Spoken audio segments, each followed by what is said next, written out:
O ser humano e o meio ambiente têm uma relação intimamente dependente, necessitando da mesma para a sobrevivência. É da natureza que retiramos nossas diversas fontes de sustento, sendo que ela nos fornece por meio de serviços ambientais. Cada vez mais o homem se afasta do mundo natural, como se não fizesse parte dele, mas faz. Antes de falarmos sobre serviços ambientais, necessitamos entender um pouco o que são.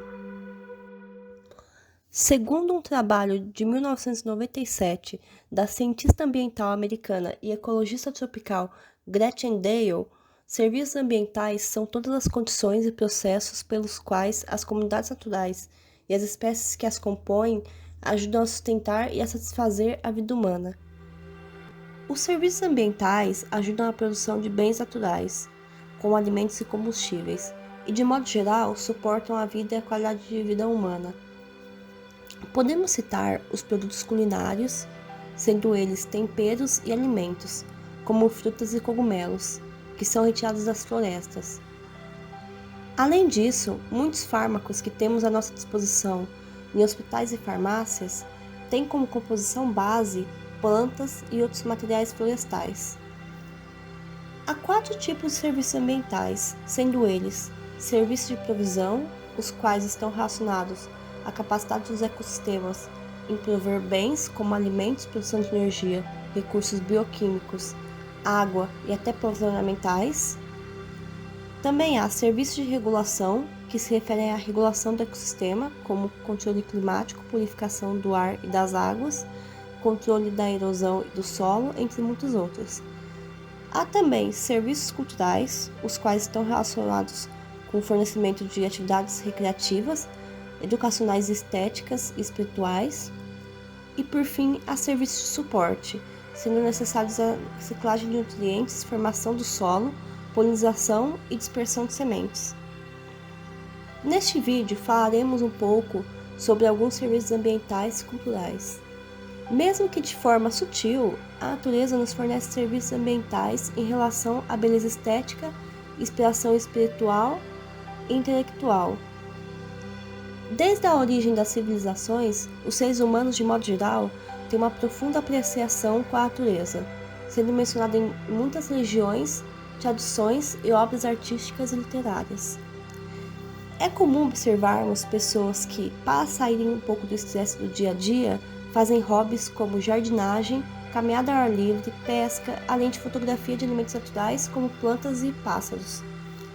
Segundo a reportagem da BBC e do site Ciclo Vivo, em pesquisas do Reino Unido e Japão, notou-se que pessoas que mantiveram contato com a natureza durante passeios em floresta mostraram, em geral, uma diminuição de 16% no cortisol, que é o hormônio do estresse, 4% na frequência cardíaca e 2% na pressão arterial. A prática é indicada como terapia no Japão, onde há um termo próprio, os banhos de floresta, ou Shirin-yoku, surgido durante a década de 80 como uma alternativa de terapia psicológica e física. Esse banho consiste em passar um tempo na floresta, observando sua atmosfera, com o objetivo de atingir bem-estar e reconectar com o meio ambiente. Estudos indicam que esse contato com a natureza tem um impacto significativo no seu sistema imunológico, aumentando em 50% as chamadas células terminadoras naturais, um tipo de linfócito necessário para o funcionamento do sistema imunológico. Nesse estudo, 2 grupos foram separados, sendo que o primeiro fez uma viagem em um fim de semana prolongado para uma floresta próxima e, durante 3 dias consecutivos, fizeram uma caminhada de 2 horas em uma floresta.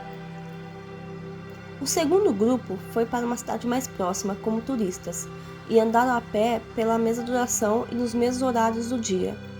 Ao fim da viagem, foram feitos uma bateria de exames sanguíneos, revelando que a viagem à floresta aumentou a atividade das células assassinas protetoras naturais em impressionantes 56%, permanecendo 23% mais alta do que antes do estudo, mesmo um mês após o retorno do grupo. Já a viagem pela cidade não teve efeito algum nos participantes do segundo grupo. Na arte, observa-se desde a antiguidade muitos artistas que se inspiraram totalmente na natureza, como Vincent van Gogh ou os franceses Monet e Cézanne. A natureza pode servir como fonte de inspiração para artistas, como por exemplo no romantismo e no impressionismo, ou simplesmente ser um suporte, como no caso da land art, que emprega elementos da natureza. Na música, nomes como Tom Jobim e Dorival Caymmi tinham grande influência da natureza em suas letras. Esse negócio de você sempre ir destruindo as coisas e cada vez mais adiante, evidentemente que já está na hora da gente plantar mato, né? A gente reconstruir um pouco da nossa floresta atlântica, que é a coisa mais linda do mundo, que tem mais variedade de bichos, de planta, de tudo. Não apenas a pintura e música é notado o fascínio ambiental, mas também projetos como os Jardins do Palácio de Versalhes, de André Lenotre, e os famosos jardins japoneses, partes integrantes das casas, parques e templos do país oriental. No caso dos jardins japoneses, há uma pretensão de construir um caminho espiritual para as pessoas, sendo um local de contemplação, meditação e captura da essência da natureza através da simbologia e disposição de seus elementos, como plantas, pedras e lagos. O meio ambiente natural fornece ao ser humano desde elementos básicos para a vida até oportunidades para recreação, inspiração e benefício psicológico e espiritual. A natureza fez parte do nosso passado, auxilia nossa espécie no presente e, se a preservarmos, continuará ao nosso lado no futuro.